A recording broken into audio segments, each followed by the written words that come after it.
ஆன்டாரியோவின் Pickering நகரில் கடந்த ஆண்டு அவரது வீட்டுக்கு வெளியே எவ்வித தூண்டுதலுமின்றி முதியவர் ஒருவரை கத்தியால் குத்திக் கொன்ற 15 வயது சிறுவனுக்கு முதலாம் நிலை கொலை குற்றத்துக்காக இளைஞர் சட்டத்தின் கீழ் வழங்கப்படக்கூடிய அதிகபட்ச தண்டனையான 10 ஆண்டுகள் சிறை தண்டனை புதன்கிழமையன்று விதிக்கப்பட்டது. கடந்த 2025 மே மாதத்தில் 83 வயதான ஓய்வு பெற்ற மழலையர் பள்ளி ஆசிரியையும் பாட்டியுமான எலினோர் டோனி தனது வீட்டு தோட்டத்தை தூய்மைப்படுத்திக் கொண்டிருந்த போது அவரை தொடர்ந்து கத்தியால் குத்தியதாக அச்சிறுவன் செவ்வாய்க்கிழமையன்று நீதிமன்றத்தில் மன்னிப்பு கேட்டதைத் தொடர்ந்து இந்த தீர்ப்பு வழங்கப்பட்டுள்ளது. இளைஞர் குற்றவியல் நீதி சட்டத்தின் கீழ் அடையாளம் வெளியிடப்படாத இந்த சிறுவனுக்கான தண்டனையில் 6 ஆண்டுகள் சிறை காவலும் 4 ஆண்டுகள் நிபந்தனையுடனான கண்காணிப்பும் அடங்கும். இதற்கு அரசு தரப்பும் பிரதிவாதி தரப்பும் ஒப்புக்கொண்டுள்ளன. மேலும் அவர் ஏற்கனவே தடுப்பு காவலில் கழித்த காலத்துக்காக 1 வருட குறைப்பு சலுகையும் பெறுவார்.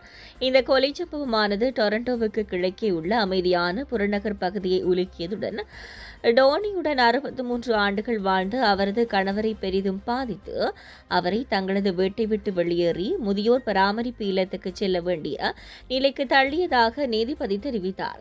இது பலரின் வாழ்க்கையை மாற்றிய ஒரு கொடூரமான குற்றம் என்பதில் எந்த விவாதமும் இல்லை என்று ஆன்டாரியோ உயர் நீதிமன்ற நீதிபதி லிசா வன்னமேக்கர் ஒஷாவா நீதிமன்றத்தில் புதன்கிழமை தெரிவித்தார். கொலை நடப்பதற்கு முந்தைய நாள் பள்ளிக்கு கத்தியை கொண்டு வந்ததற்காக அச்சிறுவன் இடைநீக்கம் செய்யப்பட்டிருந்தான் என்றும் அவன் வகுப்புகளுக்கு செல்லாமல் தொடர்ந்து மதியினம் செய்து வந்ததோடு கொலை செய்வது போன்ற கற்பனைகளில் மூழ்கியிருந்ததால் பள்ளியிலிருந்து நீக்கப்படும் நிலையை எதிர்கொண்டிருந்தான் என்றும் நீதிமன்றத்தில் தெரிவிக்கப்பட்டது. இந்த கொலைக்கு முன்னதாக அச்சிறுவன் இணையத்தில் தொடர் கொலையாளிகள் கத்திக்குத்துகள் மற்றும் போலீசாரிடமிருந்து தப்பிப்பது எப்படி என்று தேடியுள்ளார். மேலும் தனது ஆரம்ப பள்ளியில் உள்ள மற்ற மாணவர்களுடன் ஆன்லைனில் உரையாடும் போது தனது சொந்த பாட்டியை கொல்வது குறித்தும் விலங்குகளை துன்புறுத்துவது குறித்தும் அவன் ஆலோசித்துள்ளார்.